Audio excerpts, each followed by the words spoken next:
পুরাতন বছরকে বিদায় দিয়ে নতুন বছরকে বরণে খাগড়াছড়িতে চলছে বৈশাখী উৎসব। এই উপলক্ষে ত্রিপুরা সম্প্রদায় আয়োজন করেছে বৈশু শোভাযাত্রা। বর্ণিল সব আয়োজনে সামিল হয় বিভিন্ন বয়সী মানুষ। বিকাশে কম খরচে ক্যাশ আউটের লিমিট বেড়ে 50,000, প্রিয় এজেন্টও 2টা।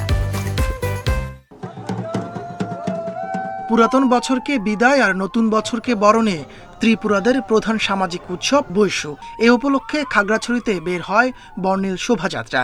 দীর্ঘ 1 বছরের অপেক্ষা শেষে বৈশু শোভাযাত্রায় যোগ দেয় ত্রিপুরা সম্প্রদায়ের বিভিন্ন বয়সী মানুষ। নিজেদের ঐতিহ্যবাহী পোশাকে শোভাযাত্রাকে রঙিন করে তোলে তরুণ তরুণী ও শিশুরা। পরিবেশন করা হয় ঐতিহ্যবাহী ত্রিপুরা নৃত্য। আমরা এই বৈশুতে সবাই মিলে আনন্দ উল্লাস করি। র্যালিতে অংশগ্রহণ করতে আসছি আমার বন্ধুদের সাথে। কালকে আমাদের আছে ফুল দিয়ে পূজা করা। আমরা কালকে মা গঙ্গার উদ্দেশ্যে পূজা করব। ত্রিপুরাদের হাজার বছরের নিজস্ব সংস্কৃতি, ভাষা, সঙ্গীত, নৃত্য সহ হারানো সংস্কৃতিকে তুলে ধরার জন্য এমন আয়োজন বলছেন আয়োজকরা। আমাদের যে নিজস্ব একটা সংস্কৃতি আছে, আমাদের নিজস্ব ভাষা আছে, আমাদের নিজস্ব গান বাজনা সব আছে, এইগুলো সব আমরা তুলে ধরতে চাই।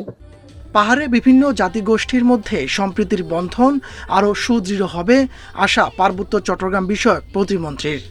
সকল জাতিগোষ্ঠী সম্প্রদায়ের মধ্যে যে সংস্কৃতি আছে, সকল সংস্কৃতির মাঝে ঐক্যের বন্ধন সৃষ্টি হোক এবং আমাদের যে সংস্কৃতি আছে, বাংলাদেশের অপরাপর জনগোষ্ঠী যে সংস্কৃতি, এর মধ্যে একটা মেলবন্ধন তৈরি হবে। চাকমাদের বিজু, মারমা সাংরাই ও ত্রিপুরা উৎসবের সম্মিলিত রূপকে বলা হয় বৈশাখী।